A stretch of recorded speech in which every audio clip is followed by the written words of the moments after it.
নমস্কার, সুভদ্রা রান্নাঘরে আমার সকল দর্শক বন্ধুকে জানাই স্বাগত। আমি শিউলি।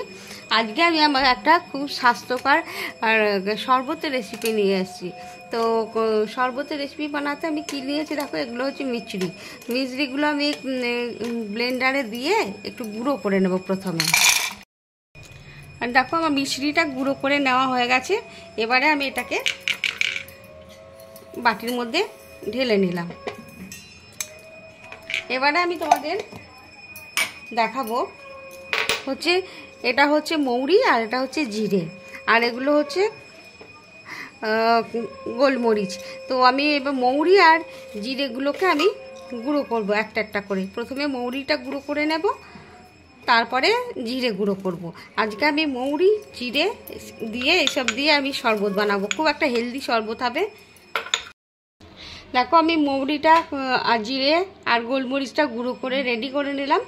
আর আমি অল্প করে করে গুঁড়ো করেছি, তোমরা চাইলে বেশি করে মানে গুঁড়ো করে শিশির মধ্যে রেখে দেবে।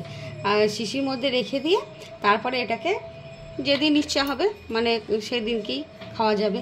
কিন্তু এখন যা গরম পড়েছে না, এটা একটু বিট লবণ দিলাম, হ্যাঁ, পরিমাণ মতো। আর এটা জিরের গুঁড়ো দিয়ে দিলাম, আর এটা মৌরি দিয়ে দিলাম, এটা গোলমরিচ দিয়ে দিলাম। আর এবার আমি জল দেব। ভালো করে এটাকে আমি একটু গুলে নেব।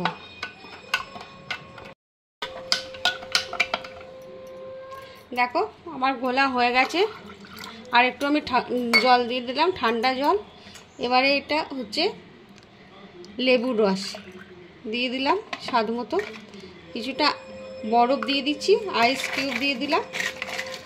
তোমরা এইভাবে একবার অবশ্যই বানাবে, বানিয়ে খাবে, খেয়ে আমাকে কমেন্ট করে জানাবে। একটা মৌরির প্রচুর গুণাগুণ আছে, জিরের প্রচুর গুণাগুণ আছে। শরীর ঠান্ডা করবে, পেট ঠান্ডা করতে, হজম শক্তি বাড়াতে, তারপরে গ্যাস অম্বল দূর করতে, মানে সব কিছুর জন্য মৌরি জিরে এগুলো আমাদের শরীরে প্রচুর উপকারিতা।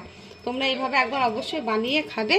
আর এই গরমে বাড়িতে শিশির মধ্যে এগুলো বানিয়ে রেখে দেবে, রেখে দিয়ে যে আসবে চটপট দিয়ে দেবে। বাড়িতে কেউ আসুক বা নিজেরা বানিয়ে খাও, যা খুব ভালো। দেখো এবার আমার রেডি হয়ে গেছে শরবত। তোমরা এইভাবে ঠিক বানাবে, বানিয়ে খাবে, খেয়ে আমাকে জানাবে তোমাদের কেমন লেগেছে। একটা স্বাস্থ্যকর হেলদি শরবতের রেসিপি।